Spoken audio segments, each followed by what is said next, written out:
Hi everyone, it's Nicole, and today I'm working on my mini album for all the books that I read in 2019, and this is for the month of March. Now, last time I worked on my mini album, I had done all the coffee cups for the month of March because I had printed my photos all at once, and I thought that I would just do it right away because it does take a little bit of time, so the more that I can do ahead, the better. Now I just grabbed one of my Project Life kits and I'm doing my March TBR. Even though I have to say that in March was one of the only months in the last, I think this is the 4th year that I'm on Goodreads and I'm keeping track and got back to reading and stuff.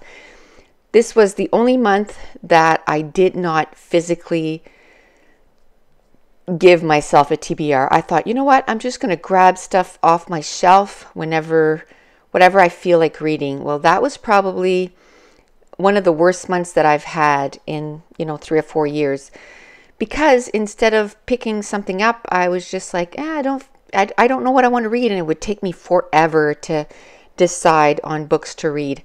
So for me, my personality, it works much better if at the end of the month, maybe a week before the month starts, is I go through my shelves, I decide, okay, which series do I want to start? Which series do I want to keep going? And then I try to pick some contemporaries and maybe, a thriller and some standalones. And then that way, when I am almost done another book, I go grab the next book and start reading it like 25 pages at a time, so that by the time I finish the book that I'm invested in, I'm already invested in another story. And that seems to be the trick for me, how I'm getting, like last year I read 121 books, and I think that's how I did it, because I just always had one book that I was reading 100 pages a day in that book, and then I have secondary books that I read only 25 pages. So by the time I'm done that book that I'm reading 100 pages, I'm invested in other stories. So one of the first things that I do after I print the pages and then I make my little cups is I glue the little cups to the book that it corresponds, because in my album I want to make sure that I put the books in the album in the order that I finish them. Then I go in my Project Life cards and I find cards that coordinate with the book, but I keep it to one Project Life kit. I don't go through all my kits because that would take way too much time. This is a project that I find fun, but I don't want to spend 5 hours getting 1 month done. So I have it down that I can do the books that I read in the month within an hour. Now, the 6 books that I read this month, I'll do them in the order that I read them.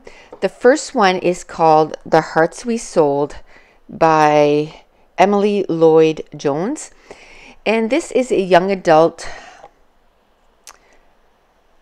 fantasy-ish, I guess, and also contemporary. It's about that people are aware that there are demons and they walk among the earth, and that you can make deals with the demons to, for them to do stuff for you, and you give them body parts. And this is about a group of kids where the demon takes their hearts, and it's for a period of time. And this is, we follow 4 kids and what it entails. I loved it. It was a 4-star. Loved it. So I got that book off Book Outlet. Really good book. The next book that I read is 99% Mine by Sally Thorne, and her first book was The Hating Game.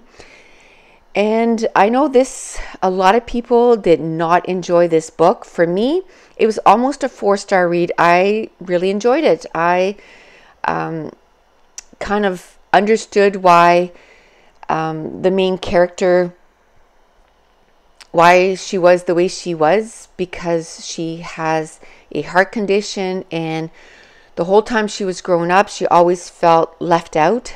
So it's hard for her to get close to someone because she feels like they're just going to leave her again.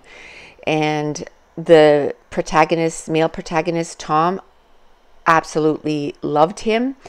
And I really enjoyed the book. So it was like a 3.75 read, not quite 4 stars, but I enjoyed it. The next book I read was The Heart of Betrayal, which is the second book in the Remnant Chronicles by Mary E. Pearson. This was a 5-star read. I am loving the characters in this book. Love it. I love the political intrigue. I love, like I said, all the characters. Love this book. I mean, today is April 15th when I'm doing the voiceover for this, and I've already finished the series, and I absolutely love it. I wish there was more books to read, but there isn't, so I'm just going to have to reread the series someday just because I loved it so much. The next book I read was Daisy Jones and the Six by Taylor Jenkins Reid. As far as I'm concerned, Taylor Jenkins Reid can do no wrong. Another 5-star read for me. This is about a band and their rise and fall, and it totally gave me vibes of Stevie Nicks and Fleetwood Mac, because if you remember Stevie Nicks, she was known for going on stage bare feet, and you know, the whole shenanigans with the drugs and, you know, sex, drugs, and alcohol. And the way that this book was done was by interview format, and I really enjoy that format. Illuminate Files was done in that format with other, you know, they had files and cameras and all this stuff. Really loved it. And also Sleeping Giant is also by files and interviews and that kind of stuff. I really love that book too, which you'll see when I talk about my April books. And I think that's why I loved it so much. I did listen to it on audiobook, and I think that's the best way to listen to it because it was really good. The next book I read is Radio Silence by Alice Oseman, and this is a story about a boy that is on YouTube, and he does this kind of little series on YouTube, and then The Girl Next Door, and it's about their friendship. There is no romance in this book. It's about their friendship, and I really, really loved it. The last book I read is Summer of Salt, and it's by Katrina Leno. This is a YA contemporary with a bit of a magical realism. It was cute, and I'm glad I read it. It was about some twin sisters, and they have some powers, and about a female romance. Really enjoyed it. This was a 4-star read. And that's it. That's the end of the video, and I want to thank you so much for watching. Bye.